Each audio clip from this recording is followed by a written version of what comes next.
Hello, everyone, and welcome to the Q3 2024 strategy update for TICE and TICE Alpha Opportunities. My name is Brian Tujan. I'm a senior investment specialist here at iCM, and I'm joined by our firm's director of investments, Ryan Lehman, who will be taking you through today's presentation.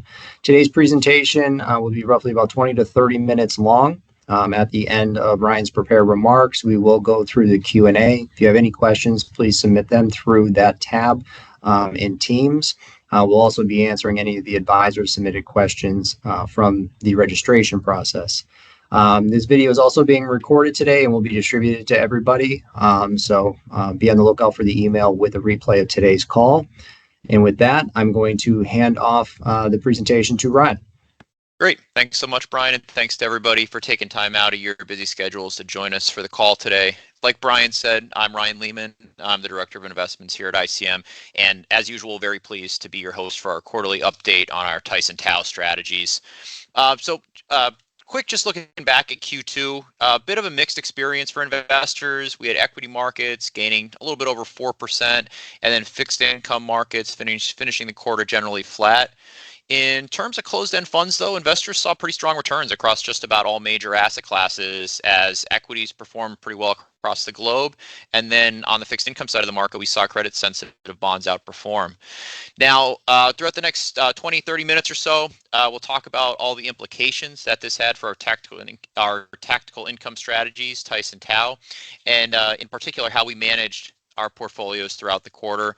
And then in addition to closed-end funds, we'll take a look at our return expectations for a broad spectrum of asset classes and how this is impacting the composition of TAO's high conviction asset sleeve.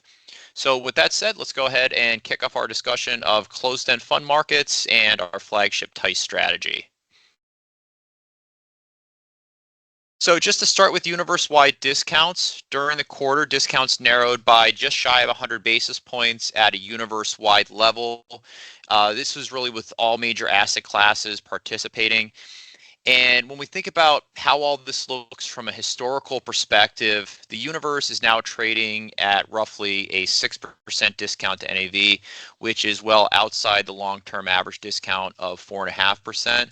But a lot tighter than where we were just 6 months ago. However, one thing to note, though, and I'll talk about this in depth throughout the presentation, is that this number is a little bit skewed by the municipal bond segment of the market. Munis are just starting to recover some of those losses that they amassed during that sell-off in 2022, and they still traded a discount of more than 8% below NAV on average. This has moved pretty significantly from that more than 12% discount that we saw just a few months ago.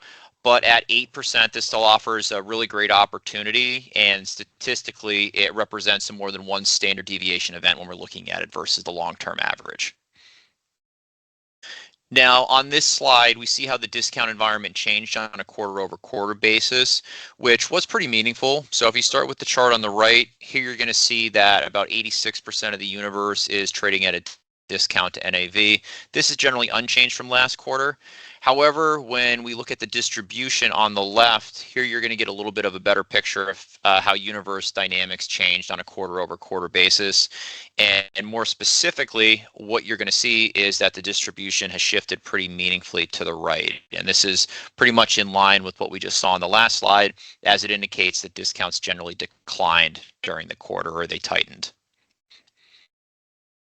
So switch gears a bit, let's take a look at some of the key drivers of closed-end fund discounts. And what we're going to start with on this slide are interest rates. So interest rates and closed-end fund discounts tend to exhibit a negative correlation, meaning that when rates decline, closed-end fund discounts tend to narrow, and when rates rise, they tend to widen. And this is going to typically occur with just one caveat. When we have rates decline due to an event of extreme market stress, so think COVID pandemic, financial crisis, an event like that, you are going to tend to see this relationship actually turn positive. So just to expand a bit on what we're actually looking at on this slide. So we've got the yield on the 10-year U.S. Treasury, that's going to be in blue, and then the average muni bond fund discount, that's going to be in orange. Here we're using munis because they do tend to carry a little bit more duration. They tend to be more interest rate sensitive than the taxable side of the closed-end fund market, which tends to be more credit oriented. And we're going to look at that in a slide or two.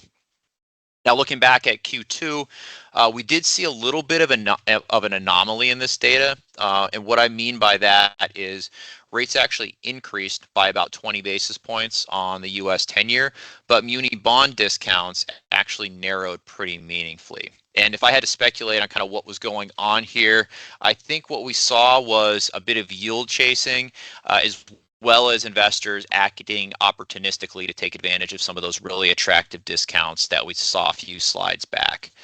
That said, though, this is an asset class that we'd expect to really benefit meaningfully if we do get into kind of that soft landing type scenario where the Fed is cutting rates, yet the economy continues to be strong. So next, let's take a look at that relationship between discounts on taxable bond closed-end funds and credit spreads. So spreads on the quarter essentially flat, ending June at just about 300 basis points over treasuries. This is approaching the tightest levels that we've seen in the last number of years. It's kind of been sitting around here for the last few months or so, and we're pretty well below the long-term average, which is about 500 basis points over treasuries. And as would be expected, this created a pretty meaningful tailwind for taxable closed-end funds, which do tend to be more credit-focused than munis. On the quarter, we saw discounts narrow by another 80 basis points or so to just about 3% below NAV. And this puts the universe inside of its long-term average, which we would say limits its future opportunities, essentially putting a cap on your future return potential as we look ahead. And then lastly, what we see here is the relationship between equity market returns and broad closed-end fund discounts. So in terms of this relationship, behavioral finance, or that tendency for investors to over and underreact, is going to play a primary role in driving closed-end fund discounts, because as many of us know, closed-end fund markets, they do tend to be very retail investor driven. And that's exactly what you're going to see on this chart. Declines in equity markets and high vol environments tend to cause closed-end fund discounts to widen, while periods of strong returns or low volatility are going to tend to cause discounts to narrow. And the latter is pretty much what we saw in Q2. Over the last year, equity markets have gained just about 25%, and volatility has been relatively low throughout that entire period. This has had a clear positive impact on closed-end fund discounts, moving from levels of just about 9% or so at year end to less than 6% at the end of the quarter. And then lastly, just a little bit of an aside before we move on to TICE and TAO. I just wanted to circle back and expand on a point that I made earlier. That being that we're still in a really attractive environment for muni bond closed-end funds, although discounts have narrowed a bit. So at present, the average fund trades at a near 8% discount to NAV, and we've got a lot trading steeper. That's just the average. There are a good chunk of the universe trading at double-digit discounts still. And when we kind of quantify that statistically, this is it's going to represent a more than one standard deviation event versus the norm, meaning that it occurs with a probability of around 10%, or said differently, there's about a 90% probability that discounts are going to narrow from here and get back more towards that long-term average. And if we look back historically from similar valuation levels to where we are today, we have seen pretty outsized returns from muni bond closed-end funds, in some cases actually exceeding 25% over a preceding 18-month period, which I would say makes us pretty excited about the future return prospects for this area of the market. And then taking all this into account, thinking about what we just discussed, let's look at how these market dynamics have impacted the performance and the positioning of that flagship closed-end fund strategy, TICE. So if we first look at portfolio attributes, our closed-end fund exposure remained relatively constant on a quarter-over-quarter basis. It wasn't static, though. We were actively selling some fully valued funds, buying some more attractively valued options throughout the last few months. But we're still sitting right around 57, 58% closed-end funds versus ETFs, so still definitely favoring closed-end funds. From a discount standpoint, at quarter end, we saw our average closed-end fund holding trading at a discount of just over 10%, which is about 100 basis points more narrow than where we ended last quarter. In comparison, the long-term average for the industry is about 4.5%. And like I mentioned earlier, the universe is currently trading at a discount of about 6%. So just to put our current portfolio positioning into context, this makes the portfolio very attractively priced relative to not just the current discount environment, but also from a historical perspective. And then additionally, as a quarter end, TICE was offering investors a distribution yield of 5.38%. This was slightly higher than the prior quarter. The result here largely driven by the general fixed income environment. We had spreads remaining relatively constant, and then rates ticked up a little bit. Now to speak to where we're finding the greatest opportunities, here we're looking at the closed-end fund versus ETF breakdown for each sleeve of the portfolio, along with the average discount in that sleeve. And what you're going to notice is that we're still clearly finding the least opportunity in U.S. equities, with 69% of the sleeve allocated to ETFs. This has been relatively high for much of the last year plus, as discounts never really gapped out for equity funds on a relative basis, at least. However, one key observation I'd like to make, though, in regards to our U.S. equity allocation is that despite the universe not looking that great as a whole, the funds that we are invested in are trading at really attractive discounts, which averaged about 13% below NAV at the end of the quarter. Now, on the flip side of this, we're still finding a great deal of opportunity in our municipal bond sleeve. So here we're 100% allocated to closed-end funds, with the average closed-end fund trading at nearly 9% below NAV.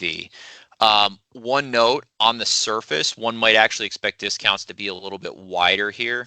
But one thing I would keep in mind is that we're measuring how attractive discounts are relative to a fund's own history, not just the absolute discount of a fund. So if you look at some of our positions, and it's going to mainly be from some of those larger, well-known asset managers, so think like PIMCO or Nuveen possibly, they may only be trading at a low single-digit discount, but on average, the fund may usually trade at a premium. And we'd much prefer to own those funds than to own something that's trading at an 11% discount, but on average trades at a 13.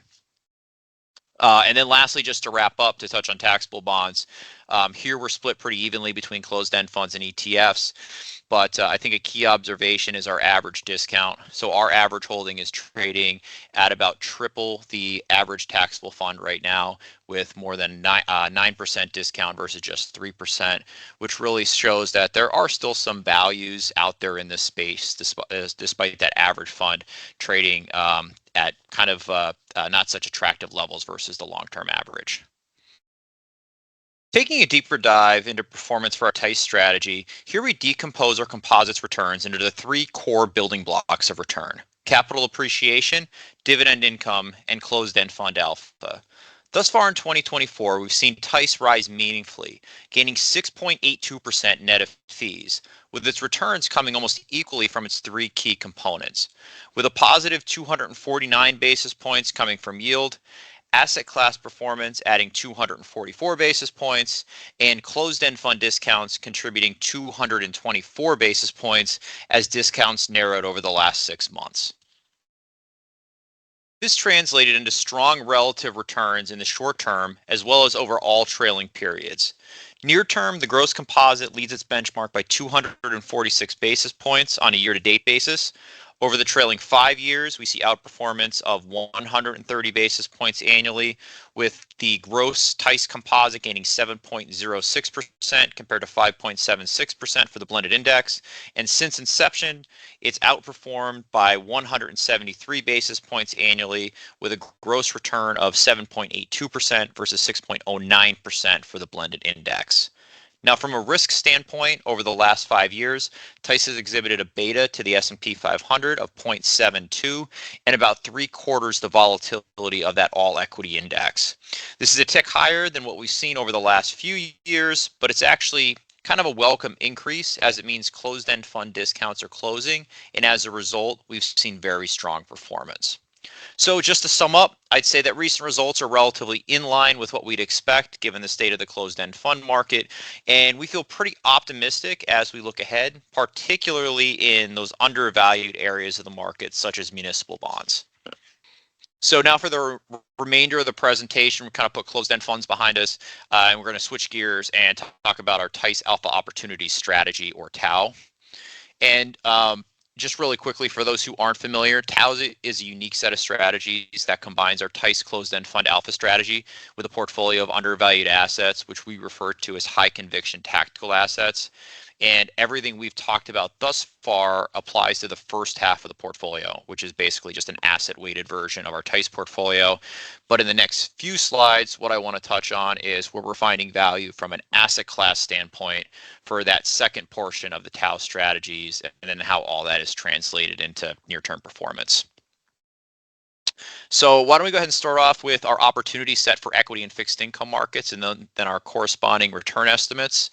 So thinking back to last quarter, these figures have gotten slightly lower on the equity side with strong performance out of most equity asset classes, but the order basically the same, no real change there. So on the equity side of the portfolio, we're currently finding the greatest value in non-US value equities. Here we see return expectations of about 13% for non-US developed value and over 22% for emerging markets value. These estimates continue to outpace large cap US stocks by a pretty wide margin, which are just a fraction of their long-term average. Commodities also expected to produce some pretty strong returns at 8% annually. Their advantage over US large caps, that's widened pretty meaningfully over the last year or so, which we'll see in a couple of slides. And then on the fixed income side of the market, we still have EMD with pretty outsized return expectations. And this is coming due to a combination of attractive yields within the emerging market space, and then as well as exposure to an undervalued currency basket. And just thinking about most investment grade fixed income asset classes, they're expected to kind of return in the mid to low single digit range versus EMD, which is getting kind of pushing up on double digits. Now, short-term treasuries also a standout opportunity at the moment with return expectations of just over 5%. That's really the result of the current inversion of the curve, and then the potential for some capital appreciation as the shape of the curve does eventually disinvert, which we're actually starting to see just over the last week or so. And then the way this translates into the portfolio's asset allocation, we see that on the two pie charts here. So on the equity side of the portfolio, you're going to see our highest allocations, 55% and 35% to emerging markets value and international value, respectively. Commodities, that's got a weight of 15%. This has changed slightly from last quarter in that we've brought down our developed non-US value exposure just a tad and increased commodities a bit. And on the fixed income side of the portfolio, here you're going to see a kind of a barbell position. We've got EM local bonds, that's your risk asset on one side of the portfolio, and that's balanced out with a pretty sizable allocation to short-term US Treasuries. No change here from last quarter, that stayed the same. Now, just getting into the rationale a little bit for our high conviction assets. So I want to start out with non-US value stocks. So major story here is really two parts, valuations and currency. So on this slide, we're looking at valuations through the lens of price to trend line earnings. And the big takeaway here is that EFA and EM value are both trading at much more attractive levels compared to their US peers. And this is true from both an absolute standpoint as well as a relative one.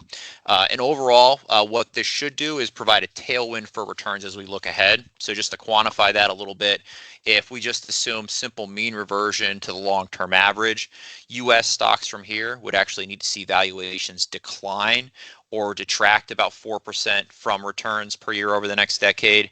And then conversely, if we look at those non-US value assets, non-US developed value would actually need to see multiples expand or add to performance about 3% per year over the next decade, while EM, even more extreme, you actually have to see multiples expand by about 5% just to get back to a reasonable level of fair value. And if we now look at currency, here you're going to find that the dollar looks overvalued really however you slice it. So on the left-hand side, we've got a more fundamental look at the dollar. Here we're using purchasing power parity. What that does is it essentially estimates how much the dollar's value would need to change to equate goods prices across various currency regions. So here you're going to see the dollar's overvalued by just about 30%, which is going to be at its most expensive level really since the 1980s. And then from a more technical standpoint, if we look at really just a simple price trend analysis, we've got both developed and emerging currencies currently trading at more than a standard deviation below fair value, which again are some of the cheapest levels on record. And here we're able to go back to the late 1990s. Now, when we think about what kind of impact this may have on future returns, again, thinking about just getting back to fair value, mean reversion, we could easily see currency appreciation adding an additional 2% per year or more for the next decade. And this would include international equities as well as potentially bond returns. So to wrap up the equity side of the portfolio and touch on commodities, as everyone probably knows, standout performer during that sell-off in 2022, but they've been a bit of a laggard since. However, thinking ahead, a lot of fundamentals and technicals still working in the favor of commodities. So just thinking about a couple, you've got potential for future supply-demand imbalances due to underinvestment. We still have attractive valuations in the space. And then we just touched on it on the last slide. You have an overvalued dollar, which should also provide a tailwind for commodities.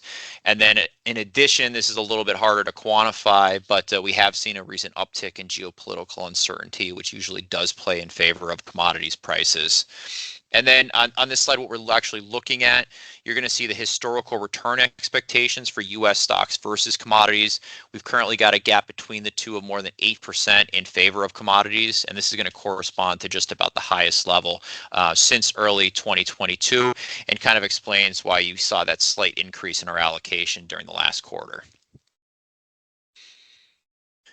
And then just finishing up with fixed income, here you're going to see EMD, which continues to be one of our favorite segments within the fixed income markets. And despite being one of the best performers in both 2022 and 2023, which kind of flies under the radar, EM local currency debt continues to be one of the most attractive assets across that fixed income landscape, with expected returns over the next 6 years of just over 9%. And what we attribute this to is we've got yields in excess of 6.5% at quarter end, plus exceptionally attractive currencies that are well below their long-term fair value relationship to the dollar, which we just saw a couple of slides ago. And then lastly, here we see short-term treasuries, which offer one of the best risk-adjusted return opportunities of really any asset at the moment.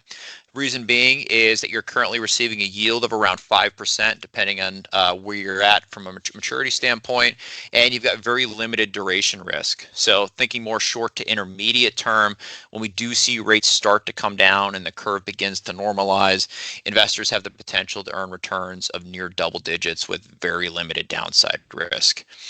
And just thinking about how we value that opportunity versus longer dated bonds, here what we're doing is comparing what we call the risk adjusted spread, which is simply just comparing the yield difference on the 10 and the 2-year versus the duration difference. And what you're going to find is that we're currently at one of the widest spread environments in favor of short-term bonds that we've seen in the last 40 years. So from a historical perspective, a pretty attractive time to favor that shorter end of the yield curve. So to finish up here with attribution and performance, here we see the recent performance of our high conviction asset classes compared to their policy benchmarks. On the equity side of the portfolio, our Tau strategies trailed their policy benchmarks on a year-to-date basis. This was largely the result of strength in the dollar and the negative impact this had on foreign stocks and commodities.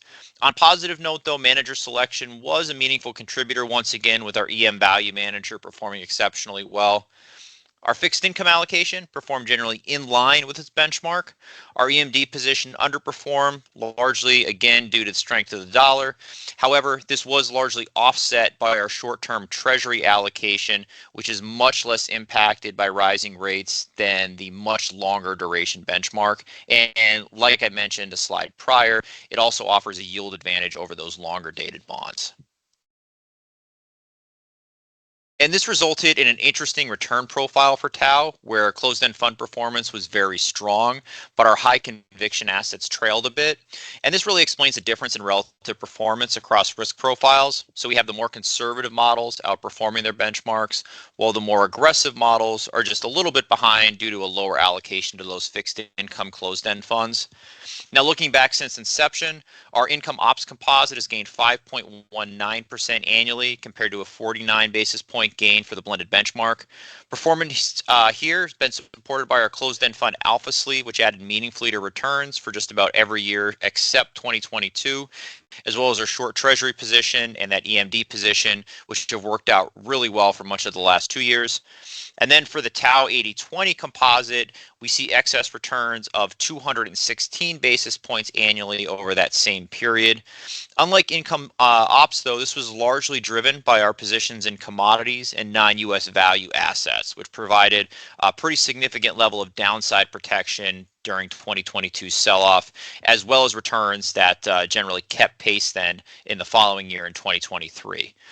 And I think what this does is it really highlights an important component of Tau, and that's its ability to benefit from these different sources of returns. So closed-end fund alpha and undervalued assets, which tend to run in varying cycles. And this really helps to provide us the ability to provide competitive returns across a variety of market environments, which is precisely what we see here in practice. So that does it for my prepared remarks for today. Brian, why don't we go ahead and check to see if we had any questions come in? All right, Ryan. So let's get started. We'll use the one of the advisor submitted questions from registration. And the question we had was, if the Fed starts cutting in September or November, how does that impact the closed-end fund portfolio? Great, very relevant question.